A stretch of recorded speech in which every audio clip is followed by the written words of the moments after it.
வணக்கம். இன்றைய முக்கிய செய்திகள். முதலியார்பேட்டை தொகுதியில் போர்க்கால அடிப்படையில் புதிய மின்மாற்றியை மக்கள் பயன்பாட்டிற்கு கொண்டு வந்த ஜான்குமார் எம்எல்ஏவிற்கு பொதுமக்கள் பாராட்டு. ஜான்குமார் எம்எல்ஏ தேர்தல் நேரத்தில் மக்களுக்கு தேவையான குடிநீர், சாலை வசதி, வடிகால் வசதி, மின்சாரம் போன்ற அத்தியாவசிய தேவைகளை விரைவில் பூர்த்தி செய்வேன் என்று கூறினார். அதனை ஒட்டி போர்க்கால அடிப்படையில் மக்கள் பயன்பாட்டிற்கு புதிய மின்மாற்றியை இயக்கி வைத்ததன் காரணமாக பொதுமக்கள் ஜான்குமார் எம்எல்ஏவிற்கு பாராட்டு தெரிவித்தார்கள். முதலியார்பேட்டை தொகுதிக்குட்பட்ட வேல்ராம்பட்டு பகுதி மக்கள் நலனுக்காக நடைபெற்ற விழாவில் புதுவை மின்துறை சார்பாக புதிய மின்மாற்றி SS1 315 கிலோவாட் அமைக்கப்பட்டு மின்துறை உதவி பொறியாளர் அருணகிரிநாதன், இளநிலை பொறியாளர் குமரேசன் முன்னிலையில் சப்ளை வழங்கப்பட்டது. மேலும் இதில் பயனடையும் இடங்கள் வேல்ராம்பட் மெயின் ரோட், திருப்பூர் குமரன் நகர், மறைமலை நகர் மற்றும் ஆதிமலன் நகர் ஆகும். விழாவில் பாஜக நிர்வாகிகள், வழக்கறிஞர் செந்தில்குமார், குமார், சின்னத்தம்பி, ஊர் பொதுமக்கள் கலந்து கொண்டு சிறப்பித்தனர். தமிழ்நாட்டின் முதலமைச்சரும் தமிழக வெற்றிக் கழகத்தின் தலைவருமான திரு ஜோசப் விஜய் கடந்த ஆண்டு கரூரில் செப்டம்பர் 27 தேர்தல் பரப்புரையில் கலந்து கொண்டு பேசும்போது கூட்ட நெரிசல் ஏற்பட்டது. அதில் சிக்கி அப்பாவி பொதுமக்கள் 41 பேர் உயிரிழந்தனர். இந்நிலையில் அண்மையில் ஜூலை 10 கரூரில் பல்வேறு நலத்திட்ட உதவிகளை துவக்கி வைத்த தமிழ்நாட்டின் முதலமைச்சர் ஜோசப் விஜய் நெரிசலில் சிக்கி உயிரிழந்த குடும்பத்தினருக்கு பணி நியமன ஆணைகளை வழங்கினார். நாம் அப்பொழுதே 41 பேர் உயிரிழப்புக்கு காரணமானவர்கள் யார் என்பதை கண்டறிந்து உரிய தண்டனையை பெற்று தந்தால்தான் அவர்களது ஆன்மா சாந்தியடையும் என்று வலியுறுத்தினோம். மேலும் நெரிசலில் சிக்கி உயிரிழந்தவர்களுக்கு பணி நியமன ஆணை தந்தால் தமிழ்நாடு அரசு பணியாளர் தேர்வாணையம் நடத்தும் போட்டித் தேர்வுகளுக்கு இரவு பகல் பாராமல் படித்து தயாராகுபவர்களுக்கு இந்த பணி நியமன நடவடிக்கை மனச்சோர்வை ஏற்படுத்தும் என்று தெரிவித்திருந்தோம். மேலும் பணி நியமனத்தை தமிழ்நாடு அரசு திரும்பப் பெற வேண்டும் என்றும் வேண்டுகோள் விடுத்தோம். இந்நிலையில் கரூர் கூட்ட நெரிசலில் சிக்கி உயிரிழந்தவர்கள் குடும்பத்திற்கு அரசு வேலை வழங்கும் அரசாணையை இன்று ரத்து செய்து உயர் நீதிமன்ற மதுரை கிளை உத்தரவு பிறப்பித்திருக்கிறது. மேலும் பாதிக்கப்பட்டவரின் குடும்பத்தினரை சுயதொழில் முனைவராக மாற்ற பயிற்சிகளை வழங்கி பாதிக்கப்பட்ட நபரின் குடும்பத்திற்கு உதவி இருக்கலாமே எனவும் கேள்வி எழுப்பியிருக்கிறது. கூட்ட நெரிசலில் உயிரிழந்தவர்களின் குடும்பத்திற்கு சாதாரண பணி வழங்கியதாக தமிழ்நாடு அரசு கூறுவதை ஏற்க முடியாது என்றும், எந்தவொரு அரசு பணியும் சாதாரண பணி அல்ல என்றும், அது ஒரு குடும்பத்திற்கு உதவும் பணி என்றும் உயர் நீதிமன்ற மதுரை கிளை தெளிவுபடுத்தியுள்ளது. மேலும் சாலை விபத்தில் தினம்தோறும் உயிரிழப்பு நடக்கிறது. அவர்களது குடும்பத்தினருக்கும் எல்லாம் அரசு வேலை வழங்க முடியுமா என்றும், இளைஞர்கள் பலர் வேலைக்காக விண்ணப்பித்து வரிசையில் நிற்கும்பொழுது இந்த பணி நியமனத்தை ஏற்க முடியாது என்றும் உயர் நீதிமன்ற மதுரை கிளை தன் தீர்ப்பில் சுட்டிக்காட்டியிருக்கிறது. உள்ளபடியே தீர்ப்பை மிகுந்த நிம்மதியுடன் நான் வரவேற்கின்றேன். ஏனெனில் தமிழ்நாடு அரசு பணியாளர் தேர்வாணையம் நடத்திய குரூப் 4 போட்டித் தேர்வை சராசரியாக கடந்த ஆண்டு 20 லட்சம் பேர் எழுதியுள்ளனர். அவ்வளவு போட்டிகள் நிறைந்த அந்த அரசு பணியில் இத்தீர்ப்பின் மூலம் தகுதியானவர்களுக்கு கிடைக்கும் என்ற நம்பிக்கை பிறந்திருக்கிறது. கரூரில் பணி நியமன ஆணைகளை ரத்து செய்திருப்பது TNPSC போட்டித் தேர்வுகளுக்கு படிப்பவர்களுக்கு கிடைத்த வெற்றியாகவே நான் கருதுகின்றேன் என்று லட்சிய ஜனநாயக கட்சியின் தலைவரும் காமராஜ் நகர் தொகுதி சட்டமன்ற உறுப்பினருமான ஜோஸ் சார்லஸ் மார்டின் தெரிவித்துள்ளார். புதுவை லட்சிய ஜனநாயக கட்சியின் தலைவரும் காமராஜ் நகர் தொகுதி சட்டமன்ற உறுப்பினருமான ஜோஸ் சார்லஸ் மார்டின் அவர்களின் அறிவுறுத்தல்படி முன்னாள் குடியரசுத் தலைவர் அப்துல் கலாம் அவர்களின் 11ஆம் ஆண்டு நினைவு நாளை முன்னிட்டு புதுவை ரெட்டியார்பாளையம் LJK கட்சி தலைமை அலுவலகத்தின் அப்துல் கலாம் அவர்களின் படத்திற்கு மாலை அணிவித்து மலர் தூவி அஞ்சலி செலுத்தப்பட்டது. இந்நிகழ்ச்சியில் மூத்த ஆலோசகர் ஜெய்சங்கர், விவசாய அணி தலைவர் செல்வம், இளைஞர் அணி துணைத் தலைவர் ஜாகிர் ஹுசேன், LJK கட்சியின் தலைவர்களும் நிர்வாகிகளும் இந்த நிகழ்ச்சியில் கலந்து கொண்டார்கள்.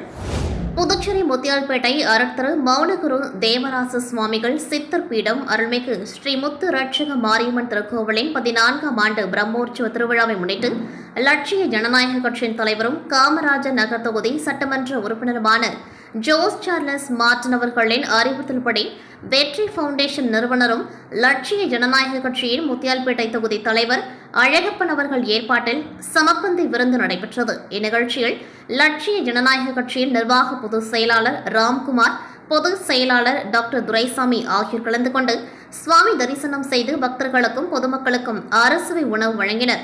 நிகழ்ச்சியில் முத்தியால்பேட்டை தொகுதி செயலாளர் ராகுல் பிரசாத் பக்தர்களுக்கு பிரசாதம் வழங்கினார்.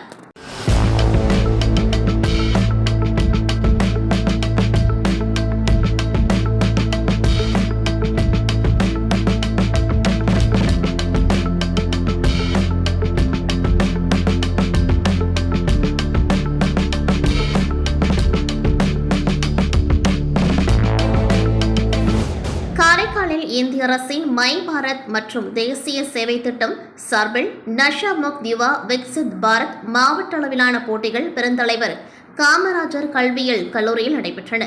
மாவட்ட இளையோர் அலுவலர் முனைவர் ராமச்சந்திரன் மேற்பார்வையில் நடைபெற்ற இப்போட்டிகளில் பள்ளி கல்லூரி மாணவர்கள் மற்றும் இளைஞர்கள் ஆர்வமுடன் பங்கேற்றனர்.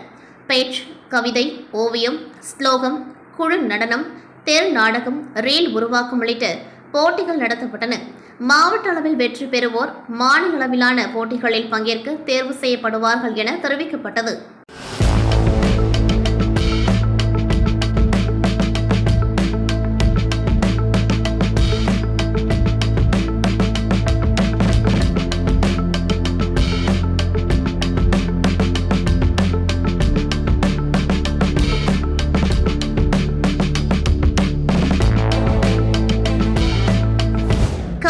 பட்டினச்சேரியில் நடைபெற்ற விழாவில் கடல் பாசி வளர்ப்பு திட்டத்தில் சிறப்பாக செயல்பட்ட மீனவ பெண்கள் சுய உதவி குழுக்களுக்கு துணைநிலை ஆளுநர் கைலாஸ்நாதன் விருதுகள் மற்றும் பாராட்டு சான்றிதழ்களை வழங்கி கௌரவித்தார். விழாவில் அமைச்சர் GNS ராஜசேகரன், MLAக்கள், அரசு அதிகாரிகள் மற்றும் ஏராளமான மீனவ பெண்கள் கலந்து கொண்டார்கள். விழாவில் பேசிய துணைநிலை ஆளுநர் கைலாஸ்நாதன், காரைக்கால் மீனவ பெண்களின் கடின உழைப்பால் கடல் பாசி வளர்ப்பு திட்டம் வெற்றிகரமாக செயல்படுத்தப்பட்டு நாடு முழுவதும் முன்னுதாரணமாக திகழ்வதாக பாராட்டினார். மேலும் காரைக்கால் காளிக்குப்பத்தில் திறன் மேம்பாட்டு மையம் மற்றும் கடல் பாசி பதப்படுத்தும் மையம் அமைக்க மத்திய அரசு ஒப்புதல் வழங்கியுள்ளதாகவும், இதன் மூலம் கடல் பாசி மதிப்பு கூட்டப்பட்ட பொருட்கள் தயாரிப்பு, வேலைவாய்ப்பு மற்றும் மீனவ பெண்களின் வருமான உயர்வுக்கு புதிய வாய்ப்புகள் உருவாகும் என்றும் தெரிவித்தார்.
வரும் காவிரி நீர் கடலில் வீணாக கலப்பதை தடுத்து குடிநீர் மற்றும் பாசனத்திற்காக சேமிக்கும் புதிய நீர்வள மேம்பாட்டு திட்டம் குறித்து துணைநிலை ஆளுநர் கைலாஸ்நாதன் NIT பேராசிரியர்கள், விஞ்ஞானிகள், விவசாயிகள் மற்றும் அதிகாரிகளுடன் ஆலோசனை நடத்தினர்.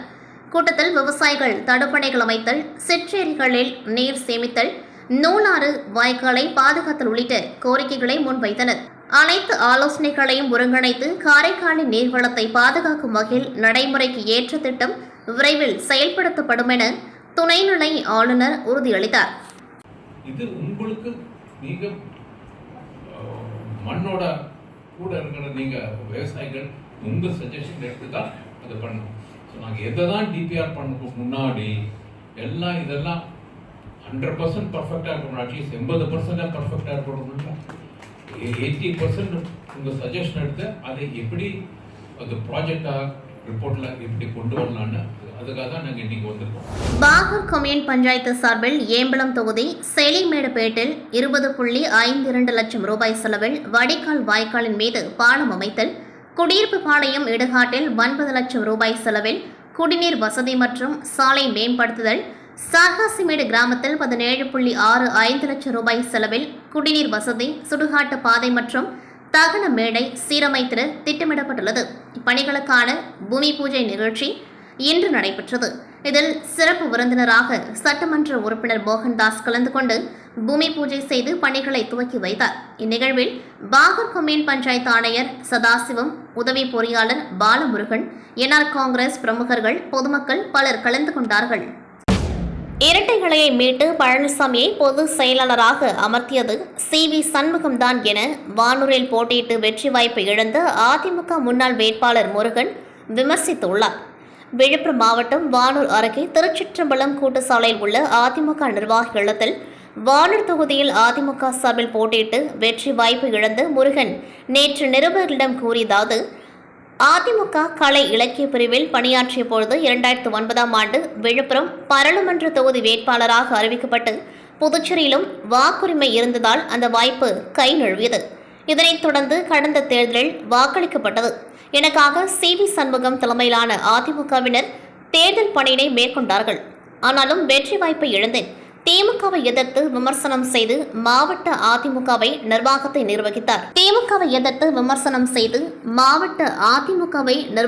நிர்வகித்தார். பாமகவிலிருந்து வந்த பசுபதியை பழனிசாமி அதிமுகவின் விழுப்புரம் மாவட்ட செயலாளர் பதவி அளித்தது ஏற்கத்தக்கதல்ல. என் தொகுதிக்கு அதிமுக தலைமை செலவு செய்யவில்லை. CV சண்முகம்தான் அனைத்து செலவுகளை பார்த்துக் கொண்டார். 11 தோல்வியை சந்தித்தவர் பழனிசாமி. திமுக ஆதரவோடு ஆட்சி அமைக்க பழனிசாமிக்கு எதிராகவே CV சண்முகம் தாவேக்காவை ஆதரித்தார். மேலும் தொடர் தோல்வியில் இருந்த தொண்டர்களை உற்சாகப்படுத்தவும் தாவேக்காவிற்கு வாக்களிக்கப்பட்டது. நாங்கள் அதிமுகவை விட்டு விலக மாட்டோம், யார் யாரை வெளியே அனுப்புவோம். CV சண்முகத்தை எதிர்த்து பசுபதி மலிவான விமர்சனம் செய்து வருகின்றார். இரட்டை இலையை மீட்டும் பழனிசாமியை பொதுச் செயலாளராகவும் அமர்த்தியது CV சண்முகம் என்பதை தெரிவித்துக் கொள்கின்றோம் என்று இவ்வாறு அவர் கூறினார். இதனைத் தொடர்ந்து கண்டமங்கலம் முன்னாள் ஒன்றிய செயலாளர் ராமதாஸ் நிருபர்களிடம் கூறியது: பாமக நிறுவனர் டாக்டர் ராமதாஸ் மற்றும் முன்னாள் அமைச்சர் CV சண்முகம் ஜாதிவரி பிடித்தவர்கள் என அதிமுக கூட்டத்தில் முன்னாள் MLA சக்கரபாணி பேசினார். அவர், நான் டாக்டர் ராமதாஸ் பற்றி அவ்வாறு பேசவில்லை, நான் அதிமுக கண்டமங்கலம் ஒன்றிய செயலாளர் பற்றி பேசினேன் என தெரிவித்து வீடியோ ஒன்றை வெளியிட்டார். அதற்கு அதிமுக முன்னாள் ஒன்றிய செயலாளர் ராமதாஸிடம் இது சம்பந்தமாக கேட்டபொழுது, அவர் என்னை பற்றி பேசவில்லை, டாக்டர் ராமதாஸ் பற்றி தான் ஜாதிவரி பிடித்த என்ற நபர் என்று பேசினார். ஆனால் பாமகவினர் அவர் வீட்டுக்கு சென்றதால் என்னை பற்றி பேசியதாக அவர் வீடியோ வெளியிட்டுள்ளார். நான் மாற்று சமுதாயத்தை சேர்ந்தவன், எனக்கும் வன்னியர் சங்கத்துக்கும் எந்த ஒரு சம்பந்தமும் இல்லை. ஆனால் அவர் மாற்றி மாற்றி பேசுவதையே வேலையாக வைத்துள்ளார் என்றார். புதுச்சேரி மாநிலம் தொண்டமனத்தம் அம்பேத்கர் திடலில் சட்டமன்ற உறுப்பினர் கார்த்திகேயன் பிறந்தநாள் விழாவை முன்னிட்டு சவுதார் விளையாட்டுக் கழகம் சார்பில் மாபெரும் கபடி போட்டி வெகு சிறப்பாக நடைபெற்றது. 2 நாட்கள் நடைபெற்ற போட்டியில் புதுச்சேரி மற்றும் சுற்றுவட்டார பகுதிகளைச் சேர்ந்த ஏராளமான கபடி அணிகள் கலந்து கொண்டு தங்களது திறமைகளை வெளிப்படுத்தின. சனி மற்றும் ஞாயிற்றுக்கிழமைகளில் நடைபெற்ற போட்டிகள் அனைத்தும் நாக் அவுட் முறையில் நடத்தப்பட்டன. இறுதிப் போட்டியில் வெற்றி பெற்ற அணிகளுக்கு சிறப்பு பரிசுகள் மற்றும் கோப்பைகள் வழங்கப்பட்டன. முதல் பரிசை வென்ற அணிக்கு சட்டமன்ற உறுப்பினர் கார்த்திகேயன் ரூபாய் 10,000 ரொக்க பரிசு மற்றும் கோப்பை வழங்கினார். 2ஆம் இடம் பெற்ற அணிக்கு ராமதாஸ் ரூபாய் 8,000 ரொக்க பரிசு மற்றும் கோப்பை வழங்கினார். 3ஆம் இடம் பிடித்த அணிக்கு வைத்தியநாதன் ரூபாய் 6,000 ரொக்க பரிசு மற்றும் கோப்பை வழங்கி பாராட்டினார். மேலும் 4ஆம் இடம் முதல் 8ஆம் இடம் வரை பிடித்த அணிகளுக்கு தலா ரூபாய் 3,000 ரொக்க பரிசு மற்றும் கோப்பைகள் வழங்கப்பட்டன. இந்த கபடி போட்டியில் விளையாட்டு வீரர்கள், விளையாட்டு ஆர்வலர்கள் மற்றும் ஏராளமான பொதுமக்கள் கலந்து கொண்டு போட்டிகளை உற்சாகமாக கண்டு களித்தனர். வில்லியனூர் கொம்மியின் முத்துப்பிள்ளைப்பாளையம் புதுநகரில் எழுந்தருளி உள்ள அருள்மிகு ஸ்ரீ கழுத்துமுத்து மாரியம்மன் திருக்கோவிலின் 19ஆம் ஆண்டு ஆடி மாத செடல் பிரம்மோற்சவ விழா நேற்று காலை கொடியேற்றத்துடன் துவங்கியது. இவ்விழாவை முன்னிட்டு காலை அம்மனுக்கு சிறப்பு அபிஷேக ஆராதனைகள் நடைபெற்று கால் நடப்பட்டு, காப்பு கட்டி மகா தீப ஆராதனைகள் காண்பிக்கப்பட்டது. தொடர்ந்து மாலை ஸ்ரீ அய்யனாரப்பன் ஆலயத்தில் கிராம பெண்கள் ஊரணி பொங்கல் வைத்து ஸ்ரீ அய்யனாரப்பன் பூரணி பொருட்களை சுவாமிக்கு அபிஷேக ஆராதனையில் செய்து சந்தன காப்பிட்டு சிறப்பு பூஜைகள் செய்து மகா தீப ஆராதனைகள் காண்பிக்கப்பட்டது. தொடர்ந்து இரவு ஸ்ரீ அய்யனாரப்பன் பூரணி பொருட்களை சுவாமிகளின் வீதி உலா காட்சி நடைபெற்றது. இதில் ஏராளமான பக்தர்கள் கலந்து கொண்டு சுவாமி தரிசனம் செய்து வழிபட்டனர். இவ்விழாவிற்கான ஏற்பாடுகளை ஆலய அறங்காவலர் குழு தலைவர் வீரப்பன், செயலாளர் தெய்வசிகாமணி, பொருளாளர் தமிழ்ச்செல்வன், துணைத் தலைவர் ஐயனார், துணை செயலாளர் வீரப்பன், துணை பொருளாளர் சூரியகுமார் உள்ளிட்ட நிர்வாகிகள், கிராம பொதுமக்கள் இணைந்து செய்திருந்தனர்.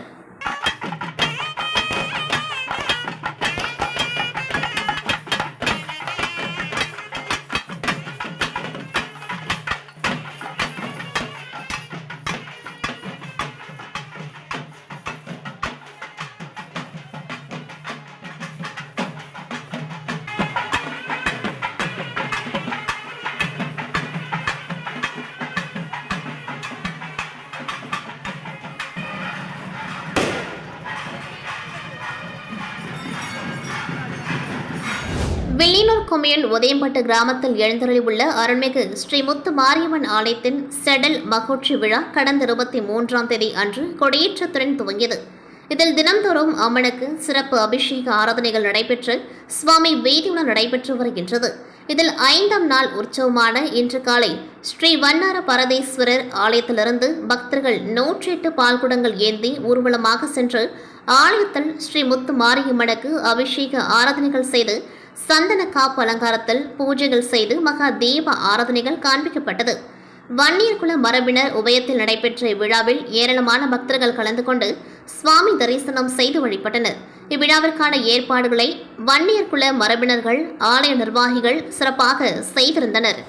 தமிழ்நாடு மின் உற்பத்தி மற்றும் பகிர்மானம் ஒப்பந்த தொழிலாளர்கள் கூட்டமைப்பு சார்பில் கடலூர் கேபர்மலை பகுதியில் உள்ள மின் பகிர்மான கழக மேற்பார்வை பொறியாளர் அலுவலகம் முன்பு மின்துறை ஒப்பந்த ஊழியர்கள் உண்ணாவிரத போராட்டத்தில் ஈடுபட்டு வருகின்றனர். பேரிடர் காலங்களில் உயிரை பணயம் வைத்து பணி செய்த ஒப்பந்த ஊழியர்களுக்கு நாங்கள் தமிழ்நாட்டில் ஒப்பந்த தொழிலாளர்களாக பல ஆண்டுகளாக பணிபுரிந்து வரும் ஊழியர்களை நிரந்தரப்படுத்த வேண்டும். தினக்கூலி அடிப்படையில் பணியாற்றி வரும் ஊழியர்களுக்கு முன்னுரிமை அடிப்படையில் பணி நிரந்தரம் செய்ய வேண்டும் என்ற கோரிக்கைகளை வலியுறுத்தி மின்சாரத்துறை அமைச்சரே உங்கள் பதில் என்ன என்ற பேனருடன் உண்ணாவிரத போராட்டத்தில் ஈடுபட்டு வருகின்றனர்.